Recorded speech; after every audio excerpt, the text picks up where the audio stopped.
Blacks की स्थिति थी ना अमेरिका में, उससे कई गुना बदतर अभी भी दलितों की इस देश में है। ब्लैक्स तो फिर भी बेहतर हो गए। कई करोड़ रुपए इन्होंने हड़प लिए हैं गोबर और गोमूत्र के रिसर्च में। गलगोटिया में 350 करोड़ का प्रोजेक्ट था, वो 2.5 लाख का कुत्ता जिसको ऑनलाइन इन लोगों ने चाइनीज माल को खरीद के 350 करोड़ रुपए भारत के बहुजनों का जो टैक्स का पैसा है। बेसिकली ये एक ऐसा प्रयास है ताकि बहुजनों को रोका जा सके, उनको किसी भी हालत में एक्सेस न दी जाए, विश्वविद्यालयों में आने न दिया जाए। मनुस्मृति जो इनकी किताब है वो कहती है कि तुम जन्मजात सर्वश्रेष्ठ हो, इस आधार पर वो दावा करते हैं। भारत के बहुजन दावा नहीं करते हैं, उनको दावा करना होगा, उनको कहना होगा कि हम इंसानियत और अपनी क्षमता के बल पे, अपने श्रम के बल पे ये दावा करते हैं कि हम तुमसे श्रेष्ठ हैं और हम ही इंसानियत मानवता की स्थापना करेंगे इस देश में।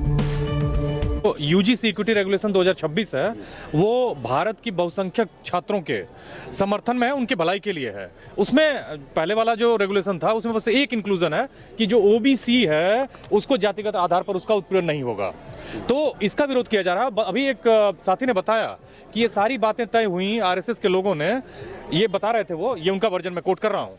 उन्होंने कहा कि आरएसएस और बीजेपी के भीतर का कॉन्फ्लिक्ट है। बीजेपी ने भी नहीं सोचा था कि इसको लागू करते हुए यूजीसी की तरफ लाते हुए इसको बवेला मचा दिया जाएगा। हालांकि जो लोग इसको विरोध कर रहे हैं उनकी संख्या बहुत कम है, उनका कोई ऑर्गेनाइज्ड एक विरोध नहीं है। 20-25 लोग थे, उसको ज़्यादा मदद किया है ये जो भारत का मेन स्ट्रीम मीडिया है, चाहे वो प्रिंट का हो चाहे वो इलेक्ट्रॉनिक का हो, वो बेसिकली अपर कास्ट कैरेक्टर का है, तो उसने उसको एक बड़ा इशू बना दिया। इधर एक बड़ा इशू हकीकत में है लेकिन उसका कोई कवरेज नहीं है, तो वो इशू बन नहीं पा रहा, दिख नहीं रहा। लेकिन ये जो अंडर करंट है वो बहुजनों के हित में है और इस उनके हितों का को साधा न जाए, वो हित साध के और भारत वास्तव में एक बेहतरी की तरफ जाए, इसका विरोध हो रहा है। लेकिन प्रोफेसर साहब, सबसे बड़ा बात है कि सामने 2-3 चीज़ें आ रही हैं। साक्षी महाराज हैं जो बीजेपी के नेता भी हैं, वो ये कह रहे हैं कि यूजीसी के समर्थन में आ गए। वो कह रहे हैं कि अगर बहुजनों का जो 85% उनका वोट लेना है तो आपको इसका समर्थन करना पड़ेगा। बिल्कुल, कई नेताओं ने कहा, ये आपने देखा होगा कि कई पॉलिटिकल पार्टीज की तरफ से बात आई कि आप इतने बड़े, बीजेपी से ही विरोध हो रहा है। बिल्कुल बीजेपी से विरोध हो रहा है, क्योंकि एक्चुअली अगर इतना बड़ा तबका है जो उसकी विश्वविद्यालयों में नहीं है, इनविजिबल है। विश्वविद्यालयों में देखिए आप 4% प्रोफेसर ओबीसी के हैं, दलित आदिवासियों की कितनी सीटें खाली हैं, तो ये लोग हैं नहीं। अब 70% 72% डीपीडब्ल्यू इकोनॉमिक एंड पॉलिटिकल वीकली कहता है कि भारत के जो कैंपसेस हैं उसमें 50% का रिजर्वेशन होने के बावजूद भी, हालांकि 10% का ईडब्ल्यूएस का भी जुड़ गया है, उसके बावजूद भी भारत का जो विश्वविद्यालय का स्पेस है उसमें अपर कास्ट 70% हैं। और इस बात को भी समझिए, वाइस चांसलर्स का आंकड़ा ले लीजिए, 46-47 जो भी सेंट्रल यूनिवर्सिटीज हैं उसमें 5 ओबीसी हैं, और उसमें भी ओबीसी एक जेएनयू की हैं, कहती हैं कि ओबीसी हैं, उनकी मां ब्राह्मण थी। सोवियत रूस में उनकी मां तमिल और तेलुगु पढ़ाती थी, वहीं उनका शुरुआती पढ़ाई लिखाई हुई। उनके पिताजी एक आईएएस ऑफिसर थे, पत्रकार से आईएएस ऑफिसर बने थे, वो टेक्निकली ओबीसी आते थे, लेकिन वो ओबीसी नहीं है। और देखिए वो कितने ओबीसी अधिकारों की रक्षा कर रही हैं, वो तो विरोध कर रही हैं। वो कह रही हैं कि दलित और ओबीसी विक्टिम हुड कार्ड खेलते हैं। अरे भाई, दलितों के पास ना जमीन है, ब्लैक एग्जैक्टली ब्लैक जो ब्लैक्स की स्थिति थी ना अमेरिका में, उससे कई गुना बदतर अभी भी दलितों की इस देश में है। ब्लैक्स तो फिर भी बेहतर हो गए। आपने आज, मैं यहाँ आने से पहले मेरी 12वीं में एक ब्रूकर टी वाशिंगटन का एक छोटा सा एक्सर्प्ट था, उसको मैंने निकाल के पढ़ने की सोची। अभी जाऊंगा तो पढ़ूंगा, मैं बार बार मैं पढ़ता हूँ, पढ़ने पे एक ऊर्जा मिलती है। ब्रूकर टी वाशिंगटन एक ब्लैक थे, गुलाम थे, और उनको एक इंस्टीट्यूट में अमेरिका में एडमिशन लेने गए। उसकी प्रिंसिपल, वहाँ ब्लैक्स को एडमिशन नहीं मिलता था, उनको जब लेके गए तो प्रिंसिपल ने कहा कि क्या मैं तुम्हारा टेस्ट लूंगी, तुम इस जगह को ऐसे साफ करो कि मैं कन्विंस हो जाऊं। उस आदमी ने, चूंकि वो बहुत दूर पैदल चल के गया था, 50 किलोमीटर, और वो लिखता है माई स्ट्रगल फॉर एन एजुकेशन, उसने ऐसे साफ किया ना, अपना शर्ट निकाल के उसको रगड़ा, इतना रगड़ा कि वो प्रिंसिपल आई और इतना इंप्रेस हुई कि उसने इमीडिएटली, उसको कोई वैकेंसी नहीं थी, उसको एडमिशन नहीं देना था, लेकिन उसके बावजूद उसने उसकी श्रम से उसको एडमिशन दे दिया। तो उनका जो संघर्ष है, जेसी ओवेंस का नाम सुना होगा आपने, बहुत बड़ा लॉन्ग जंप का ओलंपिक गोल्ड मेडलिस्ट था, जिसको आज तक कोई पीछे नहीं छोड़ पाया। तो आपने कभी मौका दिया नहीं, जिनको जहां होना चाहिए वो नहीं है, तो कैसे देश बेहतर बनेगा? आपने हर जगह दरवाजे बंद कर रखे हैं, चाबियां आपके पास हैं। तो बेसिकली ये एक ऐसा प्रयास है ताकि बहुजनों को रोका जा सके, उनको किसी भी हालत में एक्सेस न दी जाए, विश्वविद्यालयों में आने न दिया जाए। लेकिन प्रोफेसर साहब, इतना सब कुछ है, लेकिन वो ये दावा कर रहे हैं कि हम तो ऑक्सफोर्ड को टक्कर दे रहे हैं, हमारे लोग हैं। तो कहाँ ऑक्सफोर्ड को दे रहे हैं? जेएनयू भारत की एक बेहतरीन विश्वविद्यालय था, उसको भी आप दिल्ली विश्वविद्यालय में देखिए ना, आप तो वहां से पढ़े लिखे हैं।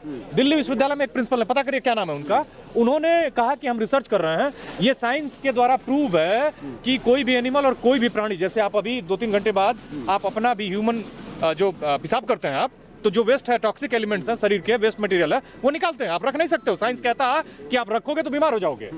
तो अब आप कहती हैं, वो प्रिंसिपल महोदया कहती हैं कि गोबर से हम लोग रिसर्च करेंगे, लीप। उन्होंने अपने ऑफिस के चैम्बर को गोबर से लीप दिया, और कई, वो तो बात जो है सो है, कई करोड़ रुपए इन्होंने हड़प लिए हैं गोबर और गोमूत्र के रिसर्च में। गलगोटिया में 350 करोड़ का प्रोजेक्ट था, वो 2.5 लाख का कुत्ता, जिसको ऑनलाइन इन लोगों ने चाइनीज माल को खरीद के 350 करोड़ रुपए, भारत के बहुजनों का जो टैक्स का पैसा है, आप डायरेक्ट टैक्स भी देते हो, आप इनडायरेक्ट टैक्स भी देते हो, आपके पैसे को उन्होंने हड़प लिया। आप सोचिए ना, एक और बड़ा घोटाला है जो इस तरह के प्राइवेट यूनिवर्सिटीज खेल रही हैं, वो है गलगोटिया यूनिवर्सिटी का। वो है, अब तमाम इन्होंने क्या किया कि ये तमाम पेटेंट कराते हैं, पैसे लेते हैं, उनको अप्रूव नहीं कराते हैं। और आप देख लीजिए, अप्रूवल अभी भी आईआईटीज और भारत के जो इंस्टीट्यूशन है उनमें ज्यादा है, इनमें अप्रूवल रेट नहीं है। मेरिट होने का दावा क्यों करते हैं? किस बेस पे करते हैं मेरिट? मनुस्मृति के बेस पे करते हैं। हाँ। मनुस्मृति जो इनकी किताब है वो कहती है कि तुम जन्मजात सर्वश्रेष्ठ हो, इस आधार पर वो दावा करते हैं। भारत के बहुजन दावा नहीं करते हैं, उनको दावा करना होगा, उनको कहना होगा कि हम इंसानियत और अपनी क्षमता के बल पे, अपने श्रम के बल पे ये दावा करते हैं कि हम तुमसे श्रेष्ठ हैं और हम ही इंसानियत मानवता की स्थापना करेंगे इस देश में, हम ही भारत को विश्वगुरु बनाएंगे। तुम्हारी विचारधारा जो है वो तो भारत को विश्व के गर्त में ले जा चुकी है। अच्छा, पहले से जो रेगुलेशन लागू था उससे और इसमें क्या अंतर आप देख रहे हैं? दूसरे रोहित एक्ट की जो बात हो रही है वो इसमें शामिल कराने में आगे क्या स्टेप लेने वाले? पहला तो ये सवाल जो आपने कहा कि उसमें क्या अंतर है, मैंने अपनी शुरुआत में ही क्लियर कर दिया था कि जो 2012 का रेगुलेशन था उसमें बस ओबीसी एक बड़ा तबका है। मैं आंकड़ा बताता हूं, 2014 से लेकर 2021 के बीच में 122 बच्चों ने विश्वविद्यालयों में आत्महत्याएं की हैं, जिसमें 24 दलित समाज से हैं, 3 आदिवासी हैं, 41 ओबीसी हैं। ये कास्ट के हिसाब से डिस्क्रिमिनेशन है, आप पढ़ लीजिएगा, ऑनलाइन रिकॉर्ड है इसका। बाकी जो आत्महत्याएं हुई हैं तमाम विश्वविद्यालयों के दूसरे कारणों से हुई हैं, 122 में। तो भारत सरकार ने इसमें जाति क्या, एक्चुअली ये कमेटी थी, सुप्रीम कोर्ट ने ही कहा था, तो उस संसदीय कमेटी ने रिकमेंड किया कि ये जाति के आधार पर जो उत्पीड़न है इसके लिए इसका एक रेमेडी ऑफर की जानी चाहिए। वो किया गया, तो कुछ लोगों ने बवाल किया, सुप्रीम कोर्ट ने स्टे लगा दिया, पहली बात। दूसरी बात आपने क्या पूछी थी? Rohit act. Rohit act actually full proof वो व्यवस्था करता है, खास करके दलित, आदिवासी और पिछड़े छात्रों का। तो रोहित एक्ट के लगने से कोई इस तरह का दुस्साहस नहीं करेगा। आप मानते हैं कि अभी जो रेगुलेशन आया है उसमें बहुत सी कमियां? बहुत कमियां, जैसे मैंने उसको पढ़ा है, और मैं आपको बताऊं कि उसमें सबसे बड़ी कमी क्या है कि इंस्टीट्यूशन का जो हेड है वो उसका चीफ होगा। उसमें एक्चुअली आबादी के हिसाब से 60% ओबीसी, एससी, एसटी भागीदारी होनी चाहिए। उसमें 3 प्रोफेसर्स की बात है, दिव्यांग की बात है, एक नॉन टीचिंग ऑफिशियल की भी बात है, तमाम तरह के लूपहोल्स हैं उसमें। मैंने अभी आंकड़ा दिया ना कि भारत की जो 50 केंद्रीय विश्वविद्यालय उसमें 5 ओबीसी हैं, 1 दलित है, 1 आदिवासी है, वाइस चांसलर। तो सारे हेड तो वही हैं इंस्टीट्यूशन के। तो वो आप बोलिए कि अगर इनके अधिकारी हैं वाइस चांसलर और ये प्रोफेसर या डीन हैं, इनको तमाम काम पड़ते हैं, वो रोक लेंगे उनका अगर वो उनके हिसाब से जजमेंट नहीं लेंगे। आप जानते हो कि प्रैक्टिकल चीजें नहीं है। तो भारत में कैसे काम हो रहे हैं आप देख ही रहे हो। आप देखो ना कि भारत में कितने प्रोफेसर हैं, कितने प्रोफेसर आए हुए हैं इस मीटिंग में, कितने प्रोफेसर आ रहे हैं? बहुत कम हैं जो अपने सामाजिक सरोकारों को, बाबा साहब भी वकील थे, कोलंबिया से पढ़े थे, बहुत वकील थे, दलित और ओबीसी उस समय भी, लेकिन कितनों ने अपने समाज को पेबैक किया? नहीं किया। क्या ये पॉलिटिकल परेशानी भी है बीजेपी के लिए कि पहली बार यूजीसी में ओबीसीज को स्थान दिया गया, यूजीसी गाइडलाइंस में? क्या ये यूजीसी में ओबीसीज और एससी एसटीज के यूनिटी को खतरा मानते हैं पॉलिटिकली? क्या ये भी परेशानी है?